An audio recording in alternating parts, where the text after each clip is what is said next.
Pakistan community روس کے صدر ملک شہباز نے روس میں مقیم تمام پاکستانی طلباء کو ہدایت کی ہے کہ وہ اپنی تمام درست اور ضروری دستاویزات ہمیشہ اپنے ہمراہ رکھیں۔ اپنے پیغام میں ملک شہباز نے کہا کہ طلباء اپنے پاسپورٹ، رجسٹریشن کارڈ، رہائش کے پتے کی registration, migration card, finger prints cards اور میڈیکل سرٹیفکیٹس جیسے تمام کاغذات ساتھ رکھیں، کیونکہ امیگریشن ڈپارٹمنٹ اور پولیس کی جانب سے دستاویزات کی جانچ روزانہ کی بنیاد پر کی جا سکتی ہے۔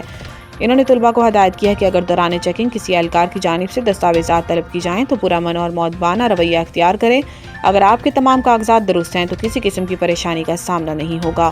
ملک شہباز نے مزید کہا کہ 13 اکتوبر سے 22 اکتوبر تک ماسکو اور ماسکو ریجن میں امیگریشن حکام کی جانب سے خصوصی چھاپہ مہم جاری رہے گی۔ اس دوران تمام طلباء سے توقع کی جاتی ہے کہ وہ قانون کی پابندی کریں، عوامی نظم و ضبط برقرار رکھیں اور اپنی کلاسوں میں باقاعدگی سے حاضری دیں۔